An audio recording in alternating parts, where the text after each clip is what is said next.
C'est à peu près la moitié du budget de la justice. L'effort qui est demandé en fait aux collectivités locales. Ouais.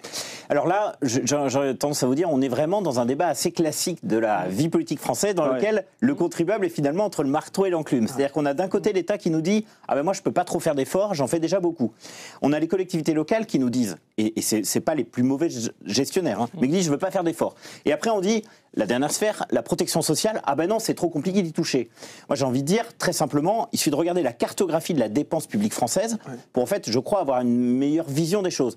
La dépense publique qui concerne la sécurité sociale, en gros la protection sociale, c'est 50% de la dépense publique. L'État, c'est 30% et les collectivités locales, c'est 20%.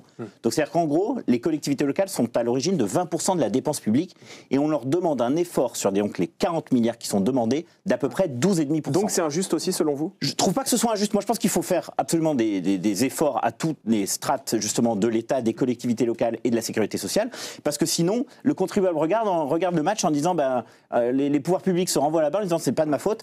Objectivement, un des poisons de la France, c'est le niveau de dépenses publiques. On a un niveau de la dépense publique qui est à peu près de 57%, soit 7 points de plus que nos voisins européens.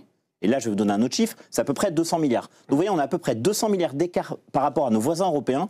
Et là, on fait un petit effort de 40 milliards et on demande, dans cet effort de 40 milliards, un effort de 5 milliards aux collectivités. Ça ne me semble pas délirant, compte tenu surtout des chiffres qu'on vient d'avoir.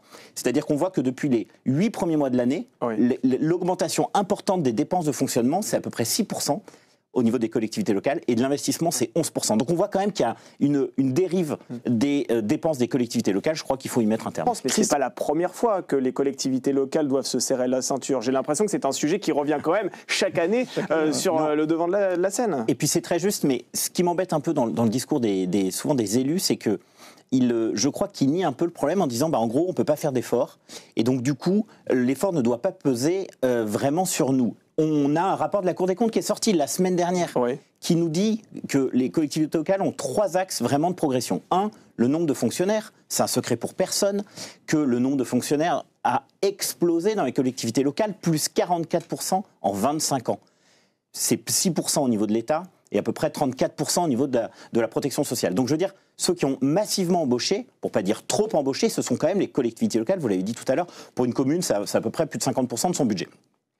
Donc, oui, la Cour des comptes demande globalement une économie de 100 000 suppressions d'emplois. 100 000 suppressions d'emplois, et donc ils l'ont dit, et on voit tous les syndicalistes, justement, pour ne pas dire les défenseurs des collectivités locales, qui nous disent « Ah non, il ne faut pas toucher ». 100 000 suppressions d'emplois, c'est à peu près 5% des effectifs. Donc je veux dire, quels que soient finalement les efforts qu'on demande, on a l'impression que les élus ne sont jamais partants pour faire cet effort. Deuxième point, on voit qu'il y a une explosion de l'absentéisme dans la fonction publique. Là aussi, ce sont des coûts. On voit aussi qu'il y a beaucoup de congés dans la fonction publique. Et c'est vrai qu'on est en droit de se demander quand même si c'est normal qu'il y en ait autant, notamment des autorisations spéciales d'absence, par exemple, ce qu'on appelle des jours des maires, attribués de manière un peu discrétionnaire par les maires.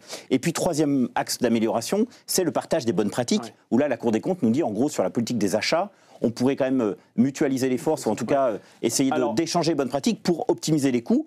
Et voilà, 3 axes de progression vraiment très concrets qui rapporterait à peu près 4 milliards d'euros sur 6 ans. Alors justement, ce qui est un peu injuste, et c'est comme ça, c'est qu'en fait, on va ponctionner de l'argent aux collectivités qui sont bien gérées, très concrètement. Là, je crois que vous avez une baisse d'à peu près 4% de vos recettes avec ce qui va se passer.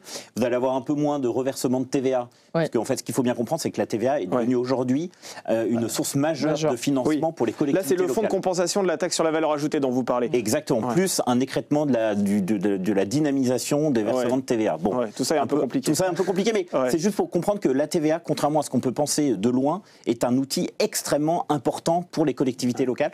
Et de la même manière, les transactions immobilières sont aussi très importantes. Et ce qui explique en partie une baisse des recettes des collectivités locales, c'est justement qu'il y a moins de transactions immobilières.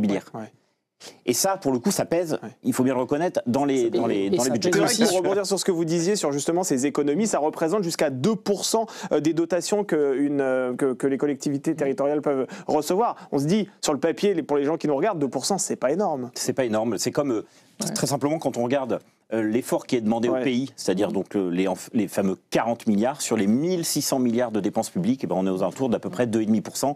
Je pense que n'importe quel ménage peut faire des économies sur 2,5% de son budget. Je ne vois pas pourquoi la sphère publique n'y arriverait pas.